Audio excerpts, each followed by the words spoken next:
If Malcolm X was alive, today would mark his 100th birthday, and I believe a day as this should serve to us as a reminder, should help us introspect, should enable us assess how far we've come as a people of African descent, how much our struggle for liberation has fared since that era, from the 1940s to the 1970s, that is widely considered the golden age of Pan-Africanism.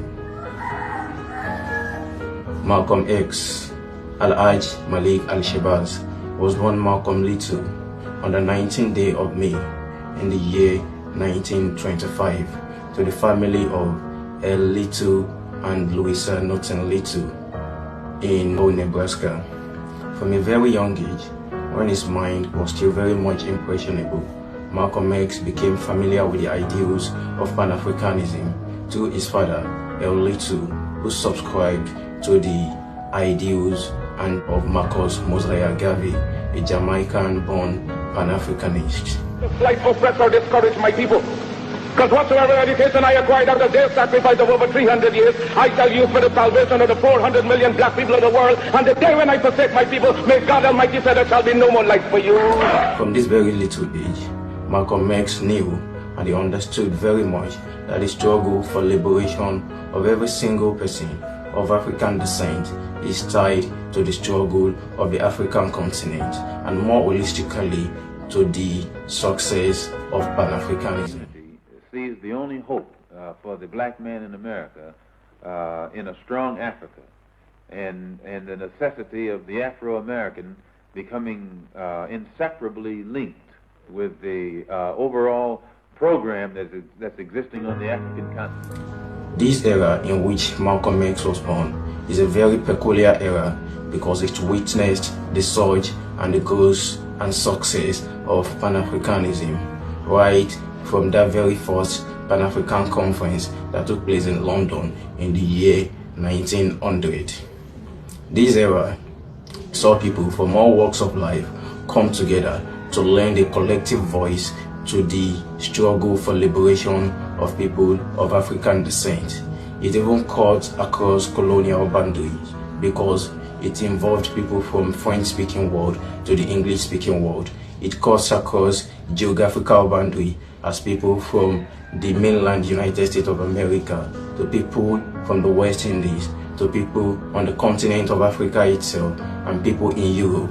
They all came together to fight for the sheer volume and quality of all who united around this concept made it such an influential movement.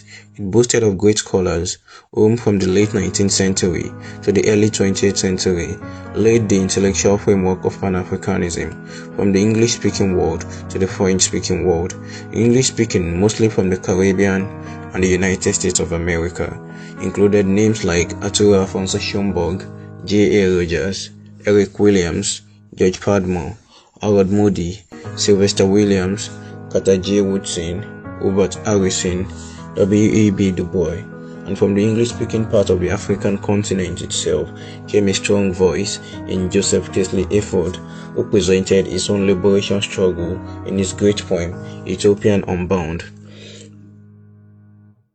These strong revolutionary voices from the Americas found a Redenzo's Point in the neighborhood of Harlem, in the city of New York. It is also of importance to note that these people did not come together to form a single united body, but they had an underlying goal which united them all, and this goal is the total liberation of every person of African descent. So strong was this movement that by the year 1900, the first Pan-Africanism Congress held in the city of London. This era of intellectual awakening was followed by the golden age of Pan-Africanism, which boasted of so many figures from scholar activists like John Henrik Clarke.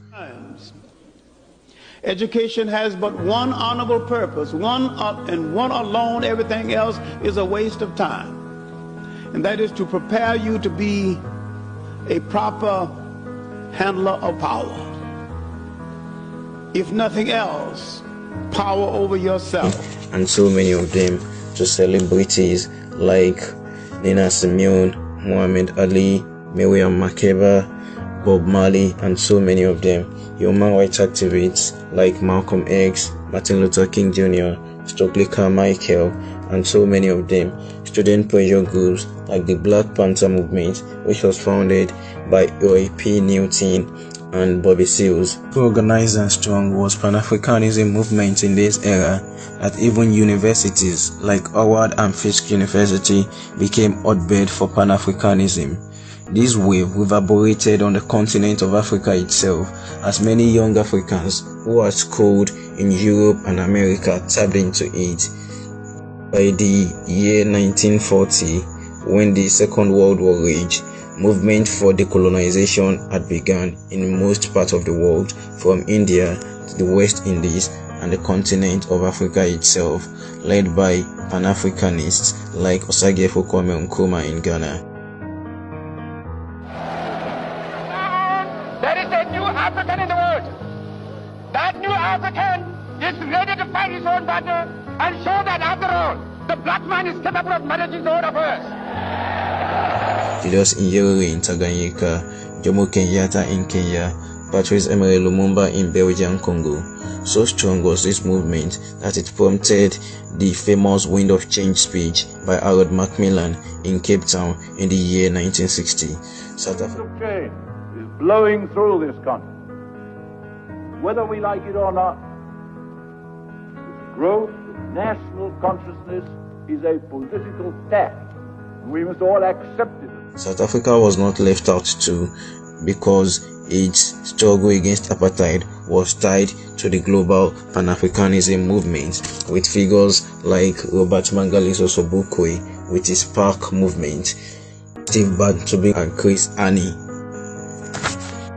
In the western part of Africa, it even cut across colonial boundary as it extended into the French-speaking part of the western part of Africa. People like Modibo Keita from Mali, Ahmed Sékou Touré from Guinea, and then Cheikh Anta Diop from Senegal, and even the first president of Senegal, Léopold Sédar Senghor, with his Negritude movement, which he founded along with other French-speaking people of African descent in Paris, people like Aïma Cesare and Léon Damas. Even this struggle extended beyond racial boundary, because even on the continent of Africa, people who are considered to be from the Arab part of Africa even identified with this Pan-Africanism movement, where we had the likes of Gamal Abdel Nasser from Egypt, Ahmed Ben Bella from Algeria.